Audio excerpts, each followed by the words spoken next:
ekyo nga nkimaliriza Sheikh nga bw'atulambulidde alhamdulillah wetugenda okutandikiraawo mpozi okujjukizaamu akatumanyise bugwali muwanvu ogwo ate twaddukamuko ka speedi era nafunyeyo sebo ku comment nga nti abantu abamu tebaabitegeera abamu tebaabitegeera abamu tebaabifuna bulungi obaoliawo engeri gye twali tutambulamuko ka speedi akatonotono. Njagala okutumira ku muganda waffe Sulaiman Wakiwuggulu wa Namayumba awo ku ssomero lyaffe erya Islamic erya Uthman Islamic. Sebo y'omu ku basajja abatavaako ebbanga lyonna abeerako ng'awuliriza. So kkiriza tugende butereevu. Twagamba emiteeko gy'okutta abamanyi baagitemaatema okusinziira ku buli omu entemaatema gye yakola ki gye yasobola okuba ng'atemaatemamu,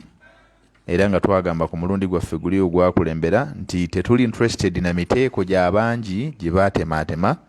wabula ne tugamba nti tugenda kunnyonnyola emiteeko egyatemebwatemebwa okusinziira ku ffe bye tugoberera mu kifo mu kitabo kye tuliko. Twakunnyonnyola omuteeko ogwasooka, kkiriza seeka tugiyite mu bukwakwayo ate tugende ku kiiso ky'olunaku olwaleero. Twakutegeeza atuwuliriza omulungi nti okutta kuno jjukira kyoteerabira nti nsonga egoba omuntu mu busika, era nga y'ensonga ey'okubiri oluvannyuma lw'obuddu. Ensonga ekugoba mu busika completely n'otafuna ku bya bugagga bya mugenzi. Olwaki? Olw'okuba nti oba omu ku beetabye oba aba contributing mu Luganda mbayita batya? Abataddeko omukono oba abamu ku baakoze kaweefube abeetabye kimadde noonya abeetabye mu kutta. Akati bategeeza abamanyi nti emiteeko egy'okutta okusinziira wano mu kitabu mwe tuli, Sheikh yaleeta emiteeko 6, ebifaananyi emiteeko 6. Agamba omuteeko ogusooka al-qatlu al-amdi, okutta okw'obugenderevu okwo twakiraba, naye nga mulala nti oli agambye ngenda kutta omuntu n'akola naye era nakikola n'akituukiriza. Ne tugenda omuteeko ogwokubiri gwe twalaba al-qatlu shibhu al-amdi, okutta nga kwefaanaanyiriza okw'omuntu agenderedde okujja omuntu mu bulamu bw'ensi. N'ebifaananyi baabituwa eby'enjawulo ng'omuntu bwana musomesa abadde abonereza omwana, naye mu kubonereza kwe baga nti yamukubye adde amubonereza naye nga yamukubye emboko nnyingi, yamukubye emboko 5. Aga nti nedda olinga ekigendererwa kyo nkyadde kyakutta ki kutta mwana emigo mingi, oba kale naye otunulira emboko gye yakozesezza abadde agunjula naye ate ng'akozesezza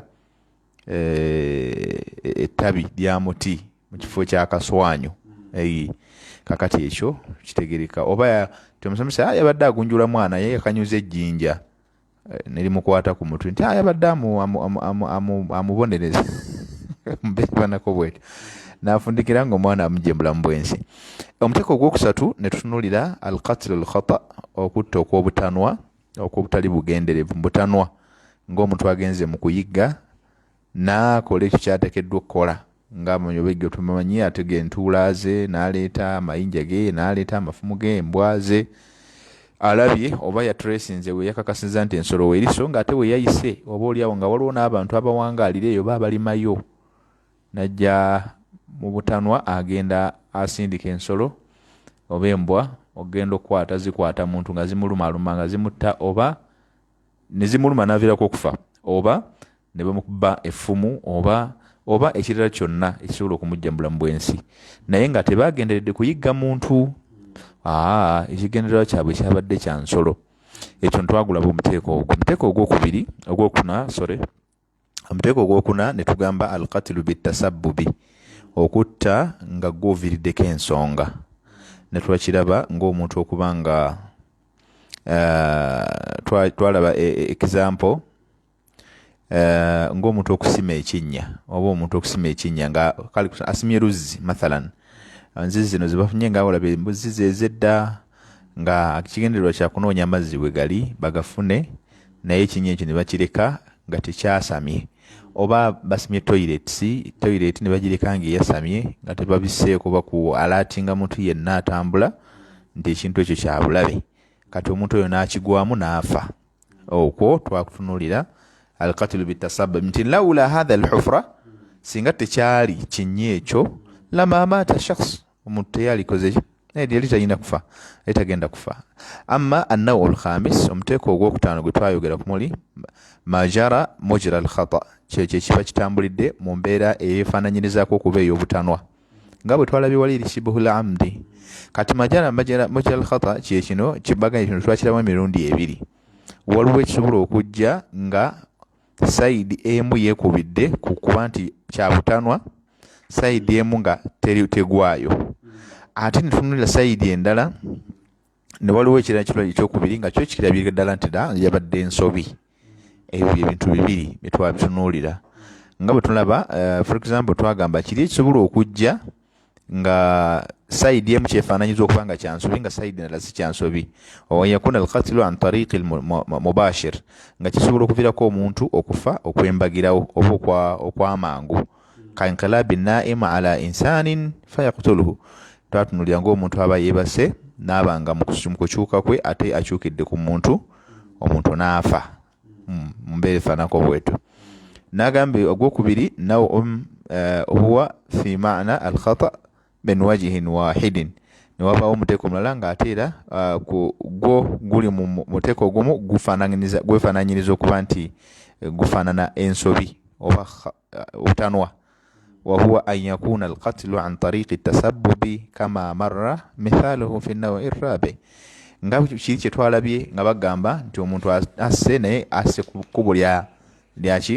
lyakuba nti yaviiriddeko, ng'oli yasimye oba wataddewo jjinja mu kkubo, oli najja neyeekoona n'agwa n'akuba omutwe ku jjinja eryo. Ekyo twakiraba.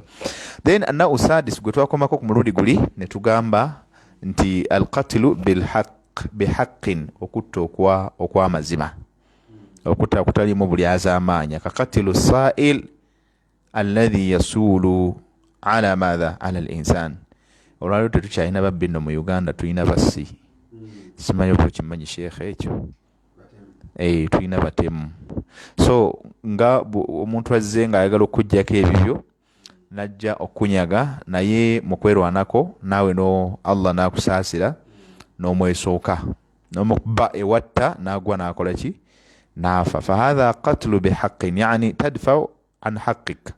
ogezaako okulaba nti you defend your rights. Kati mu kudefendinga your rights n'ogenda okulaba nga ate wakaztahu faqadaita alayhi, n'omukuba n'akola ki? N'asaanawo. So ekyo twakiraba, ndowooza gy'emiteeko egyo omukaaga gye twalaba ku mulundi guli. وحيث اتفق أهل العلم على أن القتل مانع من موانع الإرث فقد اختلفوا في تحديد نوع القتل المانع من الميراث. nga bwe twakiraba ne tugamba nti abamanyi bakkaanya bonna nga teri ayawukanye nti okutta omuntu yenna gw'olinako akakwate k'obusika nsonga ekuziyiza okuba nga toli mu abo abateekwa okufuna emmaali ye olw'okumutta oba olw'okwetaba mu abo abamugye mu budde. Ne tuvaawo ne tugamba nti abamanyi nga bwekyo olaba nti bakikkaanyaako ate era baayawukana mu kukakasa ne mu kusaawo oba mu kwegatta ku muteeko gwe bakakasa nti gwe guno ogujja omuntu mu busika. Simanyi bakitegerekeka. Bakakasa nti okutta kujja omuntu mu busika, naye nga bwe tulabye emiteeko egyo omukaaga yenna atuwuliriza. Emiteeko egyo omukaaga bwe tugirabye abamanyi balina enjawukana ku miteeko egimu gye bakakasa abo gye batakakasa. Yolaga nti naye ekyo tekijja mukola ki? Muntu mu busika. Nti ate kino nti directly abanga nti buli kutta kujja muntu mu busika. Ate nedda okumu tekujja muntu mu busika. Kibagamba nti ikhtalafu, baayawukana, balina endowooza ez'enjawulo. Nsaba okkirize kugende ku zimu ku ndowooza abamanyi bano ze balina, oba oli awo kiyinza okutugaziya entegeera y'ekyo kitwogerako olunaku olwaleero. Agambye nti fayara alhanafiya, katandikire ku saidi ya Imam Abu Hanifa, rahmatullahi alayhim rahmatan wasi'a agamba atya batugamba ku saidi ya Imam Abu Hanifa anna alqatl almani'u min almirathi huwa alqatl almujibu lilqawadi au alkaffara. Kibagamba omuteeko ogujja omuntu oba ogugoba omuntu mu busika abadde yalibadde omu ku basika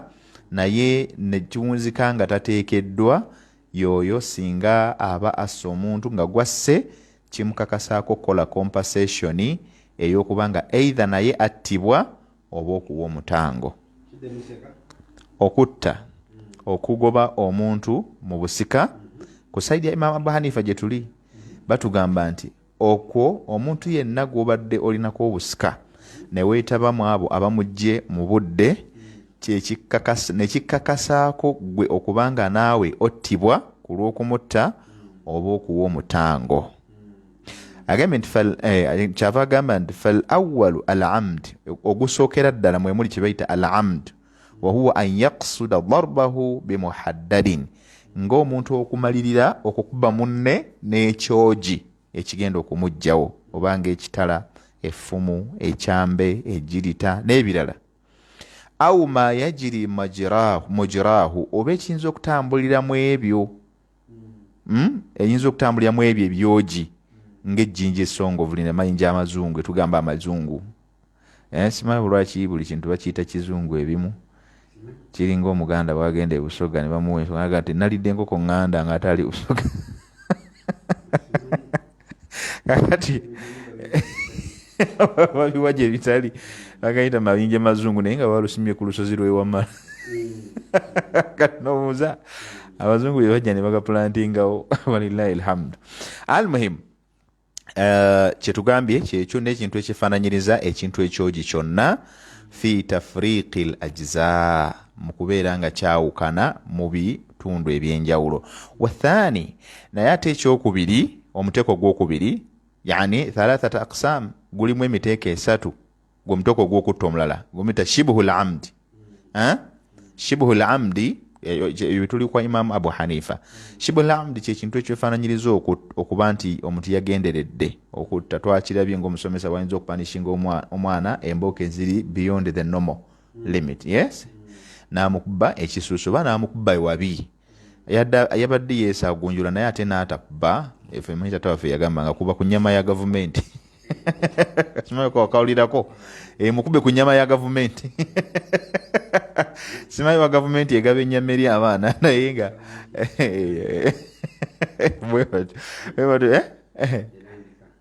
ennambika yaayo, barakallahu, okajjayo bulungi ennambika yaayo, kubanga ennambika ya gavumenti bwekola ki, bwetambula oba bwegamba. So nojja sanga nga ate bwe yabadde amubonereza yakubye nga tagoberedde ekyo, akubye ku magulu, akubye mu nnyingo, akubye ku mutwe. Kati enkuba eyo oluusi eyinza okuleetera omwana okubanga waabwenzi genda okumaliriza ng'afudde ng'akufiiridde mu ngalo mbeera efaanako bwetu. Naga nti wahuwa an yata'ammada qatlahu fima la yaqtulu ghaliban kasawt, ng'omuntu aba agenderedde okuggyamu omuntu mu bulamu.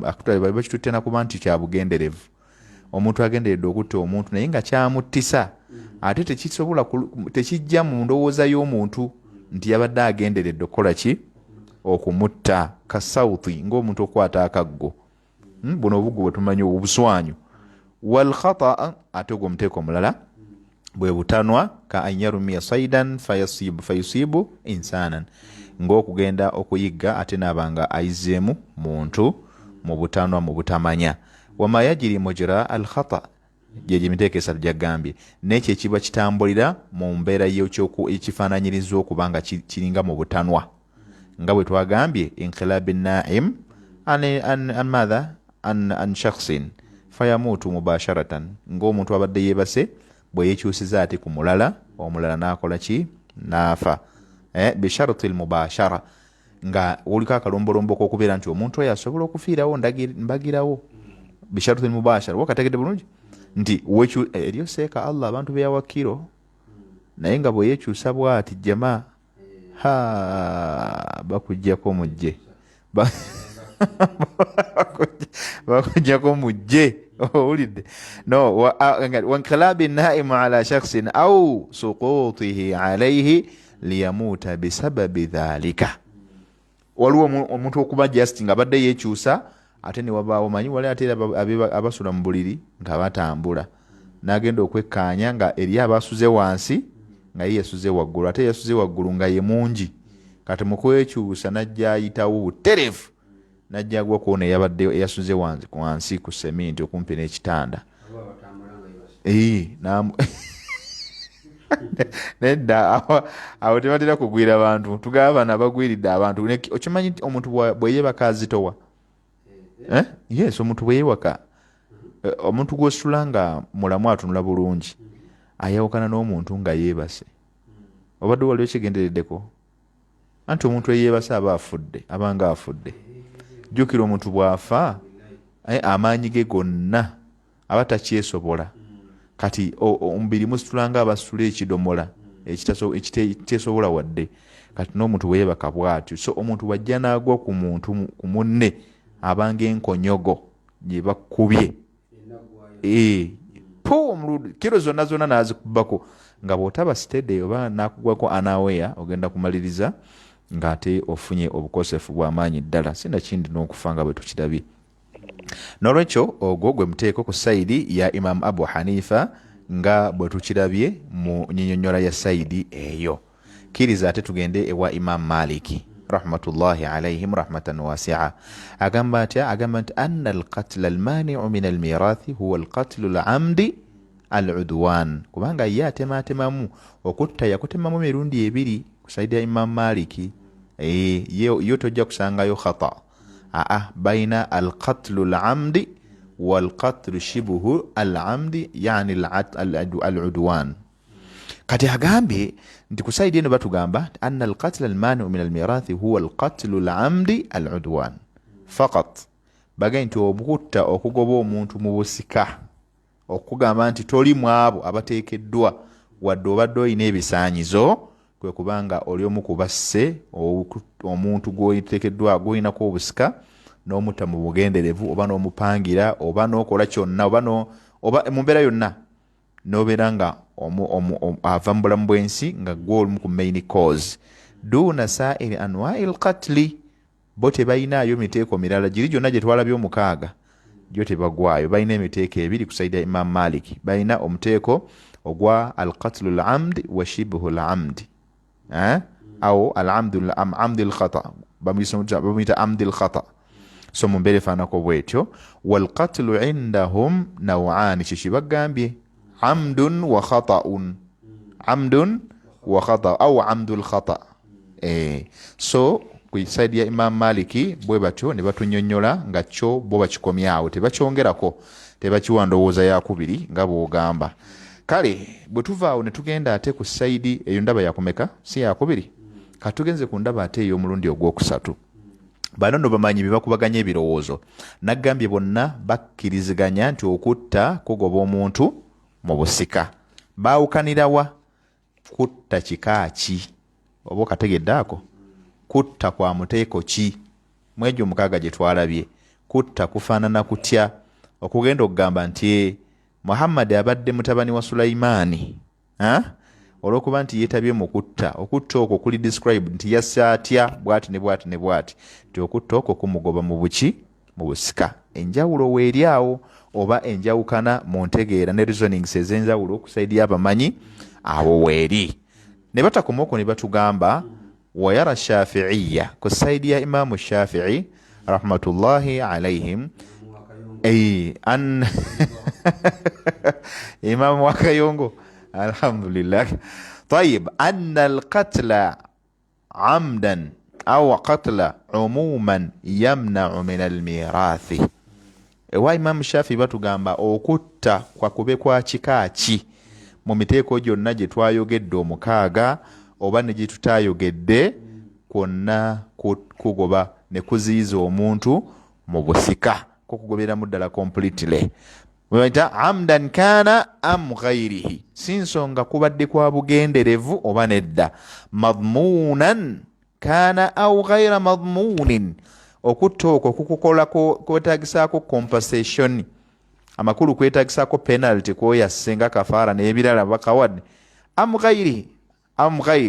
madhmunin oba tekuketagisaako amakulu buba kudescribingira nti okutta tekwawukana bagaye okutta kakube kwa muteeko kisinsongo olina okukola compensation oba tekuwetagisa compensation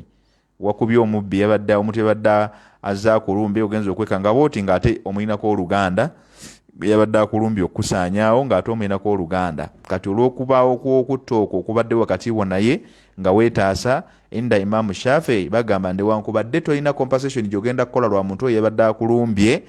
era tokkirizibwa kumusikira bw'aba nga alina ebyobugagga ng'afudde tokkirizibwa tofuna inda Imam Shafi'i ebirwa Imam Shafi'i bimubasharatin kana awla si nsonga okutta okwo kubaddewo amakulu omuntu okusinzira ku kyomutuusizzaako kimuleetedde okufa okwambagirawo oba nedda oba kwa luvannyuma oba kategedde eriyo omuntu asobola okugwa ku munne mathalan nga bwe tugambye abadde yeebase n'ajja yeemulungula bw'ati n'agwa ku munne naye n'atafiirawo ne bamugjawo awo ne bazuuka ne bamugjawo nga tali mu mbeera ki nnungi ne bamutwala mu ddwaliro embeera neyongera kuba bubi kakana amazeewo omwezi n'afa okwategedde era tusigala tukubala nti kufa nga go main cause owaakwo oba gwe yabadde ensonga agambye nti mukrahan kana au ghaira mukrah bakukase bukasi oba tewakakiddwa awo nno nze nsaasira eb'ebitongole by'okwerinda kubanga buvuyo bungi nnyo bwogenda okuwulira eyo olaba bwokuba tiya gas canister negyekwata omuntu nti wabadde ogoba beekalakaasi kubadde okimanyi nti obeerose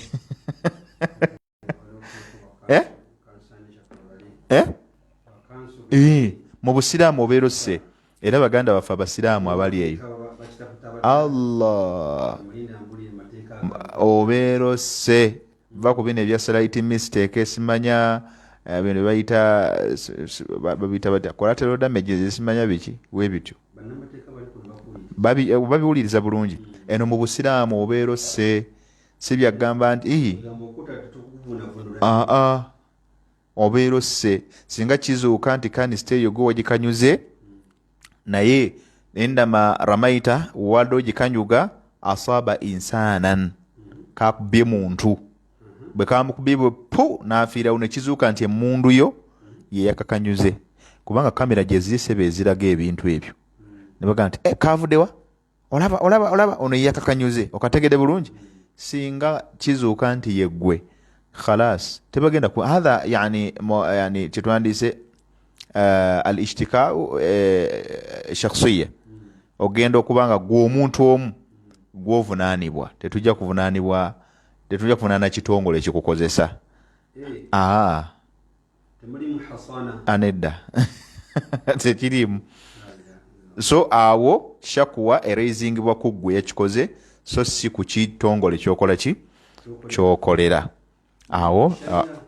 mu sharia mu mateeka ga sharia era bwe tuba tuli awo bwe tukiramula so bihaqqin kana kalmuqtas am bighairi haqqin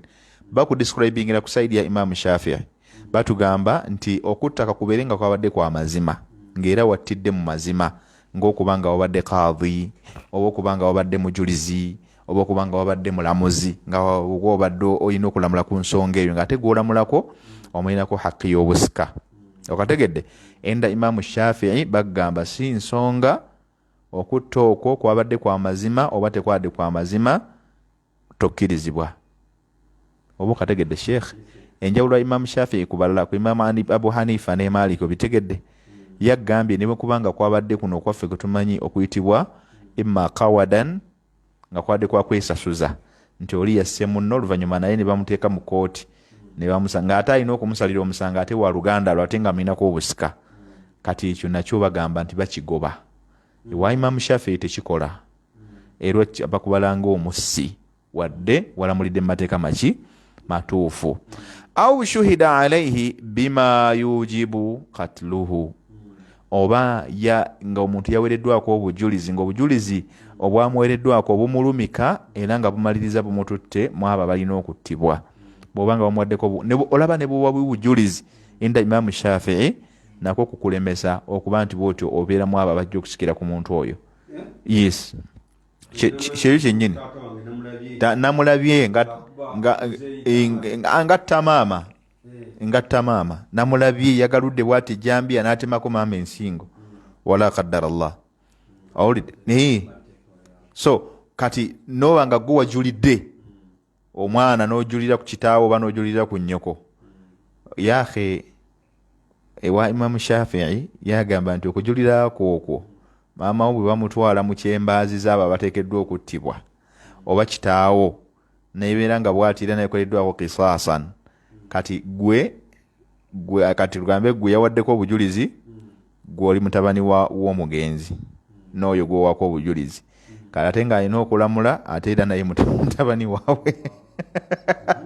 kati gwe yawadde obujulizi n'oli eyalamudde mwenna temuli basika mwenna mugobeddwa mu busika teriiyo kantuke mubagenda kufuna enda Imam Shafi'i ennamula bwetyo ekwatagana ku biki ku mbeera y'okutta au zakka shuhudan olaba n'okuzakka okumanyi towadde bujulizi naye nogamba nga byayogedde bwe bityo byennyini bwe byabadde bwe bityo bwennyini nga tewali wadde akakyuseemu ekyo kyokka oba omaze okukakasa wadde obujulizi era Imam Shafi'i inda fi madhhabihi bagana edda tokkirizibwa munanga oba obusika obwegobyemu completely falqatlu indahu mani'u min almirathi bikulli halin mu buli mbeera yonna ekiyitibwa okutta oba okuwolera eggwanga kigoba mu busika liumumi hadith mani'i alqatili min almirathi olwokuba nti hadithi bwe yajja teyasosola yajja ng'eri jeno gamba nti laisa lilqatili min almirathi shay'un au kama qala sallallahu alaihi wasallam ega nti omuntu yenna eyeetabye mu kutta ngatta oyo gwalinako obusika tateekeddwa kumusikira talina konna kamufunako wanafiya lituhmati listijal n'okusobola okuziyiza okugjawo abantu okubeera nga beeyanguyiriza omuntu asobola okweyanguyiriza okutta omuntu okategedde bulungi gweteberezaamu kitaawo ng'omu ku bagagga b'omu Kampala nga gwe mulamuzi okuza okutuuka awo kitaawo tava mu bintu eri abaana abalaba nti bakitaawe baluddewo tebakola ki tebabaviira kati bakuleese gwe taata baga nti wassa omukozi wewaka gwe wamukubye akasawo k'esseminti n'afa ate omwana we alina okulamula owulidde olaba omwana bana beeyagaliza bwagenda ogamba nti kakati taata nawe ogenda kukolebwako kiswasa naye nga tagikoze mutima mulungi agikoze mutima lwakuba nti taata alina ebyobugagga okitegede bulungi agudde mu kyembaazi zange ate aludde okuvaawo twetaaga bya bugagga ngaga nti bamutte ngaga naye bamukole ki bamutte ekyo abamu bakigaana ne Imam Shafi'i kusaidia Imam Shafi'i kyaganibwa olw'ensonga eyo mu mbeera efaanako bwetyo nagamba nti wasadda libabin fi babil anwa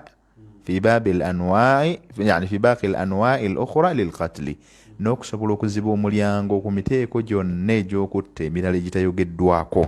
egiyinza okuba nga abantu bagirina tactics zonna zibayinza okuyitamu okwagala okusaanyawo bannaabwe mu mbeera ey'ekimpatiira egitekimpatiira bwe batyo ndowooza kyeyononere wa amma inda alhanabila abo bafukaha twakalaba basatu abakugu mu irimu eno katugenze ku saidi ya Imam Ahmad ibn Hanbali ku saidi ya Imam Ahmad ibn Hanbali wa huwa imam ahlu Makkah atugamba nti falqatilu almani'u min almirathi huwa alqatilu bighayri haqqin yakugamba nti okutta okugoba nze naawe mu busika bwabo betulinako emigabo oba betulinako rights okubeera nga tubasikira netufuna ku byobugagga byabwe okuyinza okutugobamu kweko okubanga tuyakwetabyemu nga si kwa mazima okategede bulungi bwe kuba nga si kwa mazima inda Imam Ahmad ibn Hanbali agambye nti okwo kukugoba mu buki mu busika wa huwa almadhmunu biqawadin nga kwekube okwetaagisa oyo yenna aba yeetabyemu okubanga naye akolerwako kyetwayise compensation ey'okubanga naye attibwa nti yasse omuntu naye bamukole ki bamutte audiya oba ng'ateekeddwa okusasula ddiya y'eŋŋamiya 100 okuliwa omuntu oyo au kafaara oba okuwa omutango kalamdi wa shibhi lamdi walkhata ng'omuntu okuba nga yagenderedde okutta oba nga kyeyakoze bwe bamutwala mu kooti fil mahkama kiraga nti mbutuufu wabaddemu obugenderevu walkhata n'obutanwa yes omutanwa akola compensation yakuwa ddiya wama laysa bimadha bimadhmunin bishaiin mimma dhukira falaisa mani'an min almirath nagamba nti ekitagwa mu miteeko egyo esatu ye gyayogeddeko okategedde bulungi ekitagwa mu miteeko egyo esatu kuba twatunulira baulama abafukaha batematema okutta mu miteeko egy'enjawulo n'okusosotola emiteeko egy'enjawulo nga bwe tujja tuzinnyonnyola kusobola okugaziwa obwongo naye bwe tuba tuzze tufunza kusinziira ku bamanyi engeri gye bagenda bafunzaamu emiteeko okusinziira ku buli omu engeri gye yabireetamu kati Imaamu Ahmad ibn Hanbal yakugambye nti mu miteeko egyo esatu obugenderevu okwefaananyiriza obugenderevu wamu n'obutanwa singa ebyo biba bisangiddwa mu bikolwa by'omuntu bye yakoze ebyokujja omuntu mu bulamu bw'ensi oyo omuntu aba tateekeddwa kubeeramu abo abateekeddwa okumusikira wabula singa kisangibwa nga ku ebyo ebisatu tewaliiwo n'ekimu kyefaananyiriza oba ekiri ku ekyo ekiteekebwa ku ekyobugenderevu oyo omuntu aba kugamba tavunaanibwa gwakutta era abeera omu ku basika ontegedde bulungi wama ujirya mujira alkhata naye ekyo kyonna ekitwaliddwa mu mbeera y'obutanwa nga kifaananyiza obutanwa kalqatlu bitasabbubi ng'okubanga guwaviriddeko wa katli sabiyi walmajnuni wannaim kategedde bulungi n'ekyo ekitwaliddwa mu mbeera y'obutanwa nga okuba wasimye ekinnya oba wataddewo ejjinja omuntu n'alyekoonako n'agwako n'afa ebyo agambye nakyo kigwamu nakyo kiyingiramu nakyo kigwa mu katlul khata wakisimye nga tewagendedde kutta muntu naye olwokuba wakisimye oba wabaddewo bulagajjavu bwakukitangira oba bwaki oba kale wakitangidde manyi mulimu mu bantu nga bo balalu nabo we batyo oli najja nga atambula laba wadde waliwo akapande oba waliwo ebiziyiza n'agamba ate bino bataddewo byaki n'abijjawo kakana ng'agudde mu kinnya ekyo nakyo kisoboka kalqatlu agamba kyana agamba nti agambe nti kalqatlu bitasabu tukitabye wa qatlu sabiyi walmajnuni wannaim wama laysa bimadhmunin bishaiin mimma dhukira falaisa mani'an min almirath n'okutta nno ssebo okw'omwana okutta kw'omwana omwana nno atunulirwa naye okimanyi omwana ow'emyaka 5 aba ategeera aba ategeera wadde okutegeera tekuli 100% nti aba ategeera nnyo naye at least waabaali aba bingi byaba ayawulamu ebitono naga nti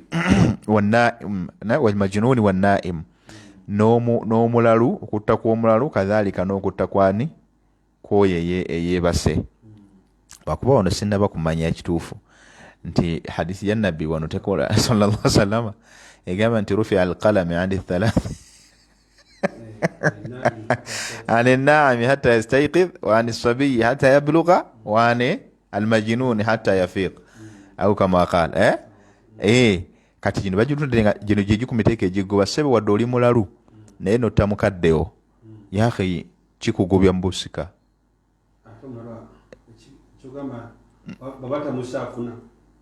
ati nga takoze abeera mu yes afuna lwaki tafuna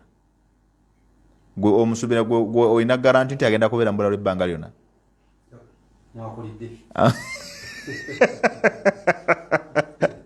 ate teekako nti era na teekako nekira nti mwakadiyidde naye era kiyinza okutuuka ekiseera ku nkomerero y'obulamu bwe Allah n'amuzza engulu n'awangalayo omwaka nga mulamu bulungi aga nti waafiiridde munnange abadde asemu okutegeera ng'ategeera nomale ng'era munyumya mukola buli kimu naye okategedde bulungi so omulalu wakadhalika omwana omuto n'oyo yeebase jjukira bonna kitegeeza ekkalaamu bw'ebeera mulaku oli eyeebase okiwulidde wali nga tulamula majara majra alkhata bw'ebanga eramudde kwoli eyeebase ate nga hadithi yaleeta basatu ekitegeeza terese eyo swabiyu okategedde tereseeyo ki tereseeyo no mulalu majunun temuleseeyo okitegedde naye omuto era waliwo tamuyizi wakati w'ensonga ezo muto di kubanga tunulira ku myaka mwana kyoyo sabiya abeera akuzeekuzeemu si tifulu oba radhiya abo babeera banjawulo naye tifulu amini sabiyi omwana abeera kwegamba myaka 5 myaka 4 mwana myaka 4 5 6 abeera alina kyategeera ekyenjawulo aba amanyi omuliro aba tasobola kwata kafumita n'akefumita ku muliro byayawulawula ebyo byasobola byawula almuhim naga nti wama laysa bimadmunin bishaiin mima dhukira falaysa mania min alirith ate ebitagenda mu compensation oba ebitetaga compensation amakulu kitegeeza byo bikoleddwa mu mateeka maki matuufu ebyo tebigaana fala mania min alirith ekitegeeza nti ye agambye kalqatli qisasan ng'okutta ng'omuntu gwe mugenda okutta already obusiraamu bumulamula kaunti alina okukola ki okuttibwa yes oli yasse munne kitaawo mathalan asse neighbor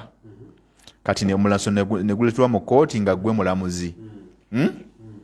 guletebwa mu kooti nga gwe kuba mu mateeka gagamba ekyobujulizi kyo tujja kitwala nti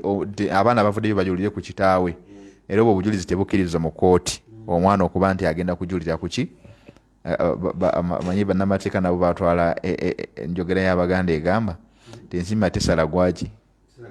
tesala gwa kibira kakati wano era kikimu so naye ate kiyinza okusanga ng'ate oli mulamuzi kiyinza okusanga ng'ate oli mulamuzi ng'ate gwogenda okutuukiriza ennamula eyo oba gwogenda okusala omusango ogwo kati nooba ng'olina okugusala nga mukadde we alina okukola ki alina okuttibwa kati baga nti obanga gwe mulamuzi alamula mu kitundu ekyo kubanga ekuva edda nedda nga balamuzi babwibwa nga tulabye magistrate nolinduze weebiri ogenda magistrates courts gyokulaba nga zirina ebitundu binene byebazisalira nga mulamuzi oyo yalina okusala omusango ogwo kati obeere nga gwoli ku musango ogwo gwolina okugusala naye ate ng'ogusalira weewuwo kati bw'obanga okisaze ng'ogwolina okugusala inda imam abu hanifa la inda imam man inda imam abu hanifa wa imam man wa imam ahmad ibn hanbal bagamba nti ekyo tekigaana ne imam malik kadhalika tekigaana omuntu wabanga asse okutta okwo mazima okutalimu bukumpanya oba buli azaamaanya kikkirizibwa era omuntu oyo wadde gwolamuddeko okufa kwe ng'oyise mu mateeka era osigala oli musikaawe okwawukana kwa imamu shafii kusalira imamu shafii bagamba nti bwobanga gwe mulamuzi wakiri alaika an tusnida hadha al-amr ila yani an yufala niyabatan anka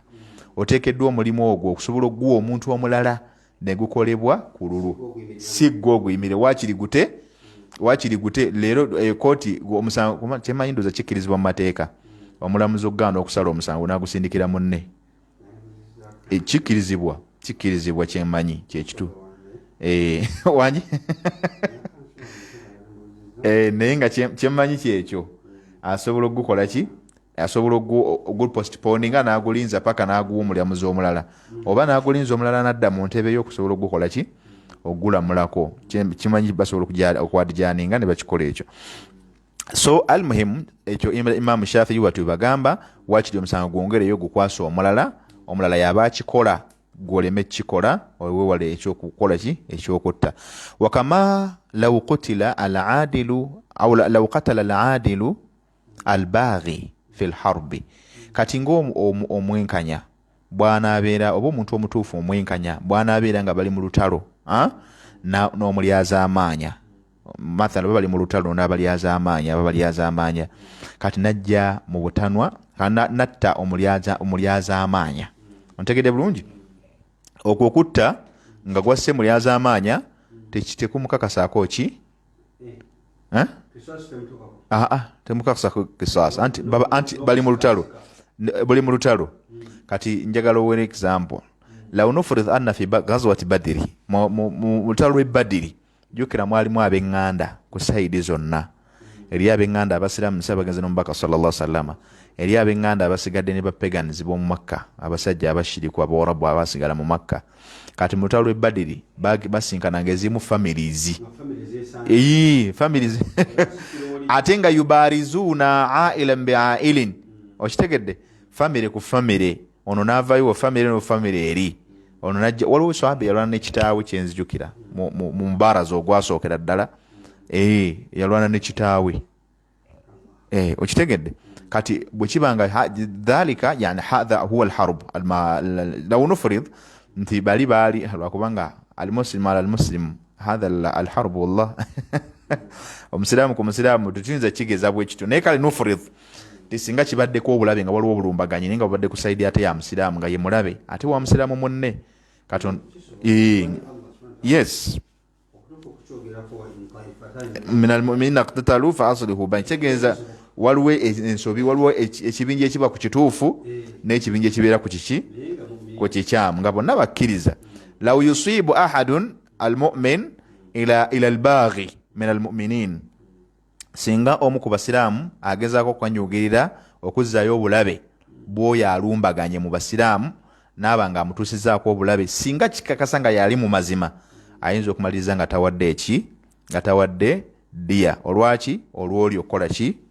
okulumbagana ng'abadde azze kumumalawo oba kitegerekese bulungi aw battikhu rajin famaata bisababi dhalika oba omuntu ekino bagamba battikhu raji batutegeeza nti kyekyomuntu nkubeera ngaoli bw'anaakuleetera waliwo ekiseera bwe kyatuuka ngaomuntu asobola okutega bakitiriya enkola za lutale ezo abantu asinga obungi bazikozesa oli akusindikira ebbaluwa ng'erimu obutwa nga bw'ogisumulula bwoti ogenda kumalawo ennaku ntono ofe nti lwasomye ebbaluwa munnange yavuddemu oba nakusindikira kisindira butwa oba bakitiriya oba ekintu kyonna kyebayinza okusindikira nga kyabulabe naye nga bisobola okukozesa nnyo bakiyita al-irhabiya bakikozesa mu mbeera yaki eyabano oba tukiyite bakiyite nkya bannange terrorism bakiyita terrorism mu luzungu mu Luganda bakiyita batya obutujju ekyembeera y'obutujju ng'omuntu ayagala okugjawo n'akusindikira ekintu naye nga kyakusindikidde oba bbaluwa oba akusindikidde container oba akusindikidde ki nga kizinga mu mbeera yakirabo oba bwekityo naye nga bw'onaakisumulula yusabibu ila mautika nga kigenda kuviiramu okufaako nakyo kitwalibwa okuba nti nakwo kutta okategedde bulungi yes wa min khilali hadha yattadhihu anna alqatla al'amdi al'udwan mani'un min almawani'i al-irthi biittifaqi ahli al-ilm ekyo nno ku byo byonna bye twogedde nga tumaliriza ne kino tugambye nti okutta okw'obugenderevu abamanyi bonna bakwegattako kuba teri atakuleese bonna bakwegattako yes okwo directly bonna bakwegattako bonna teriyo atakuleeta baawukana mu gino egya khata lakata wa majira al-khata bibawukana naye okutta okw'obugenderevu okwo kwekakasiddwa abamanyi bonna nti kukugoba mu busika walilahi alhamdu tujja kwongerako ku mulundi gwaffe ogujja insha Allah ku nsonga eyo tusobole okuba nga tugiwunzika tujja giwunzika n'ebifaananyi era ebyenjawulo tusobodde kuba nga tutuukako olunaku olwaleero insha Allahu tabarakahu wa ta'ala.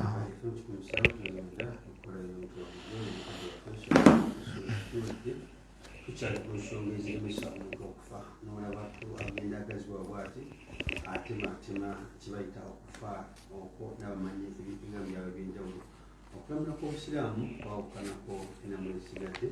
nti bwetujja ne kwogera ku kintu kyetaaga okiyingira munda bwe tukitwala kungulu nti omubbi bwabba tumutemeko muki omukono waliwo amateeka ag'enjawulo akisanzeewa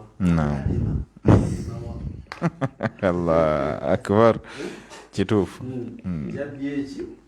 akisanzeewa ani agenda okutema atemawa n'atema ki mukono ki Allah okwogera obwogezi omukono ako mulimu okunyonyola Allah tujja kumala gasanga eri n'ogamba nti okusinziira ku imaamu gali omunda ekisajja kikina amaanyi kijjamu kuba nze kankitemye anange nokisanga nga ntukiriza etteeka lya kitemye temye emikono kitadde wali Allah obusiraamu buliko ensonga endabika ez'enjawulo ekyo ensonga gituliko nfunda kungulu era nga nyangu yakoleka kungulu nga bweri nti nfunda naye olwokuba nti omusomo gwaffe tukwatiringa n'abantu betutambula nabo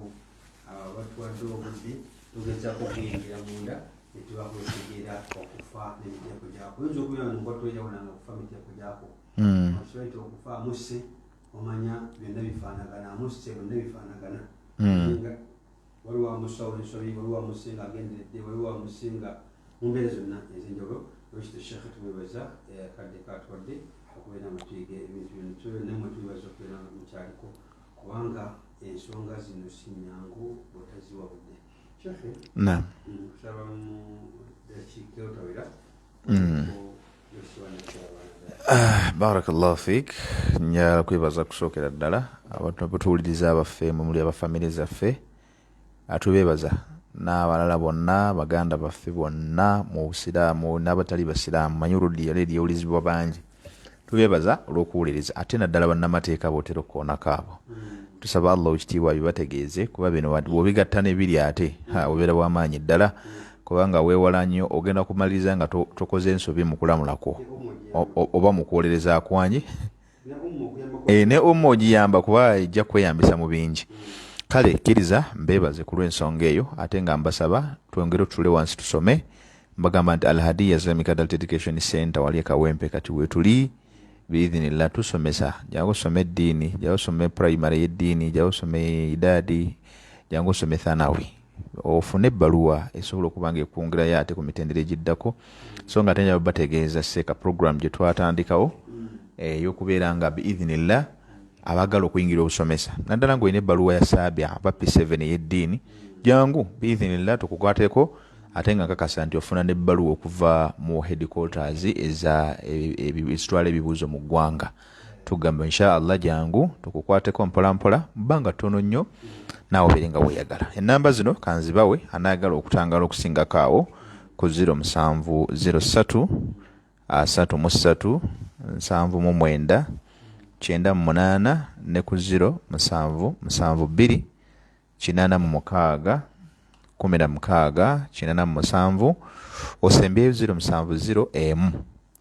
20 awo ojja kuba otufunye ku whatsapp ne direct call. Assalamu alaikum